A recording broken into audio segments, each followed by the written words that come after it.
professora Ellen, dando continuidade à nossa disciplina Fisiologia Veterinária Básica, com a temática Fisiologia do Sistema Endócrino, mais especificamente falando do pâncreas. Nós vamos continuar discutindo um pouco sobre os hormônios pancreáticos, neste momento sobre o glucagon.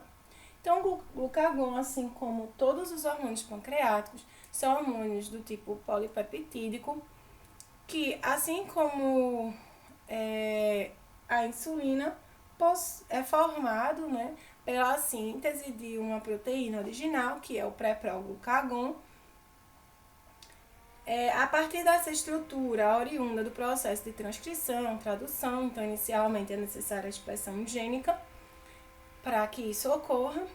Essa proteína formada, que possui uma porção iniciadora e uma porção polipeptídica intermediária, ela sofre a primeira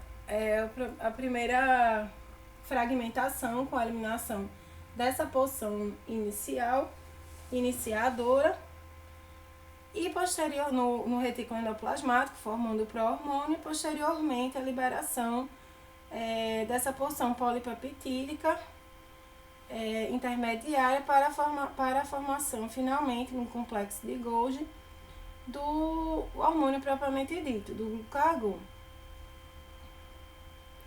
Esse hormônio, por ser de estrutura polipeptídica, lipoinsolúvel, ele tem receptores de membrana, onde, a partir da ligação com esses receptores, desencadeia a resposta biológica através da ativação de uma proteína G, que vai desencadear uma cascata enzimática de segundo mensageiro, que finalmente resulta na resposta biológica do hormônio. Ele é bastante semelhante em diferentes espécies, por exemplo, entre as espécies mamíferas, é bastante conservada a sua estrutura, diferente da insulina, que tem variações para todas as espécies, embora pouco seja essa diferença. A vida média do hormônio é de 5 a 10 minutos na circulação, sendo metabolizado no fígado e eliminado via renal. A sua síntese, como já dito, depende da ativação de um gene específico relacionado com a formação dessa sequência proteica, que é o pré-pró-hormônio. Então, através do processo de transcrição e tradução, essa proteína original é formada. No retículo endoplasmático ocorre a liberação do peptídeo de sinalização, formando o pró-glucagon, e finalmente do polipeptídeo relacionado no complexo de Golgi, formando o hormônio propriamente dito, que é armazenado em vesículas, onde de forma que o hormônio vai ser liberado apenas por excitação dessa célula, despolarização por influxo de cálcio. E pelo influxo de cálcio, havendo essa migração das vesículas em direção à membrana plasmática e exocitose do hormônio. Então, lembrando que enquanto a insulina é produzida nas células beta-pancreáticas ou B, o glucagon é produzido nas células alfa ou A.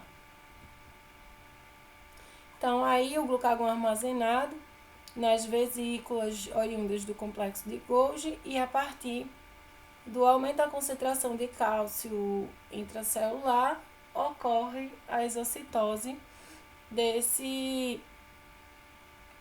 hormônio.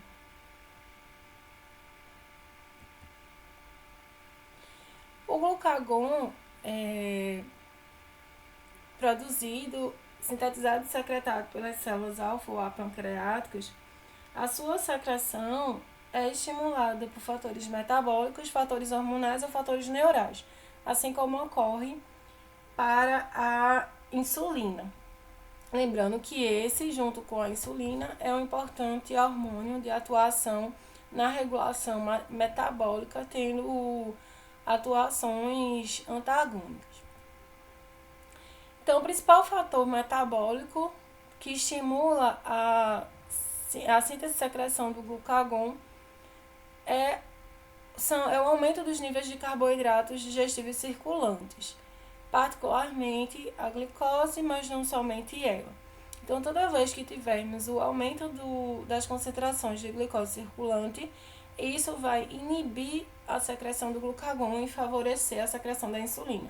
Enquanto que a diminuição da glicose vai ser, dos carboidratos digestíveis, vai ser o principal fator de estimulação da secreção do glucagon, que vai, por sua vez, buscar elevar justamente esses níveis de carboidratos circulantes.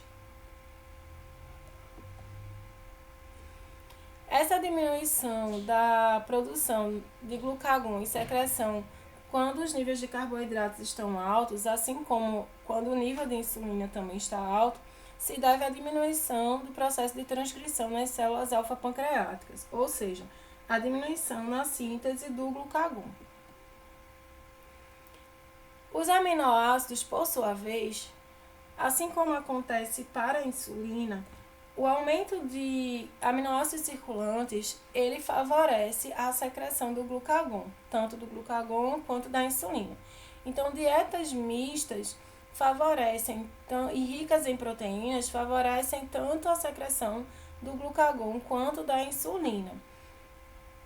De forma que dietas mais restritivas no sentido proteico, muitas vezes vão favorecer muito mais a secreção do glucagon do que da própria insulina. Por sua vez, a elevação dos níveis de ácidos graxos circulantes vai inibir a secreção do glucagon. Então, a menor circulação de ácidos graxos na corrente sanguínea é o que favorece também a liberação do glucagon. Como fatores hormonais, como já comentado, a elevação dos níveis de insulina, assim como também de somatostatina, diminuem a secreção do glucagon, pois inibem a síntese e secreção desses hormônios pelo processo de transcrição já comentado. Então, diminui a transcrição e tradução, consequentemente, da proteína que dará origem à estrutura do glucagon, ou seja, ao pré-pró-glucagon.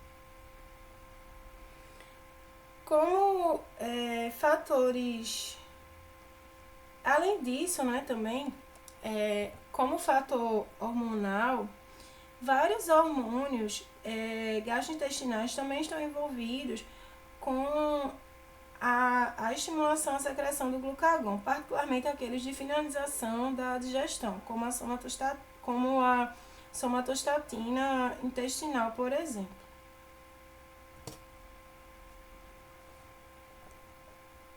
Já como fatores neurais, tudo aquilo que desfavorece a digestão vai favorecer a secreção do glucagon.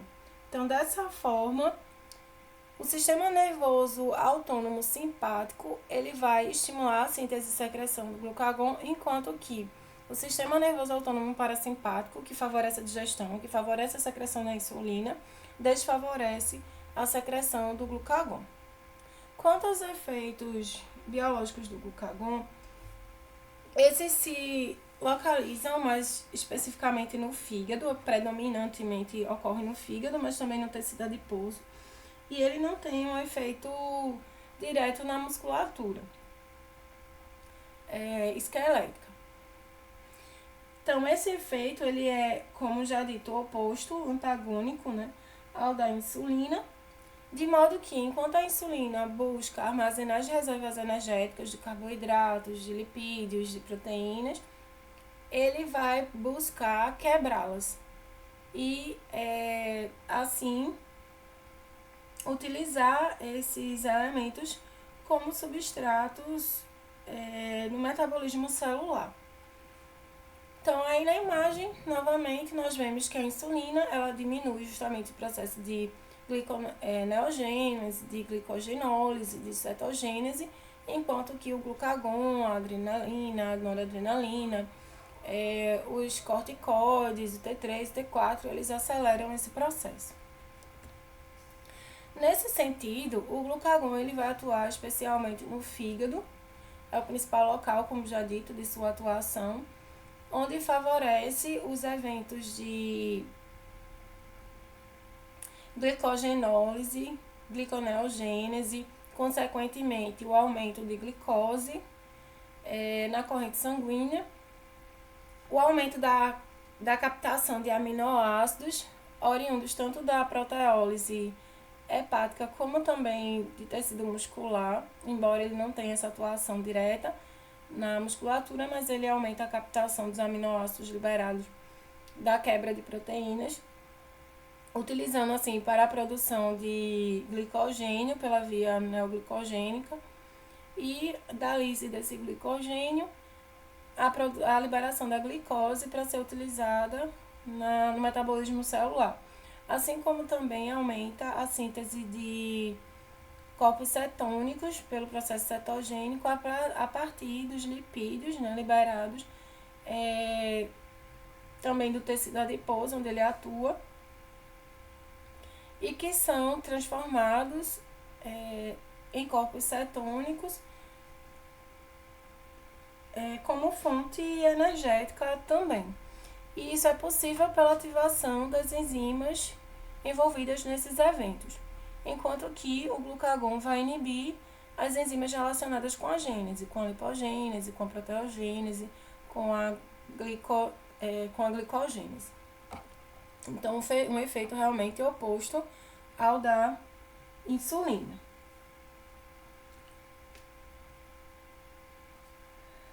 Assim, mais uma vez, lembrando que as imagens, elas são todas obtidas do Google, não nos cabendo qualquer direito autoral sobre elas e, portanto, não devendo ser compartilhadas. Mais uma vez, agradeço pela atenção e espero que a videoaula tenha contribuído e que possamos nos encontrar na próxima.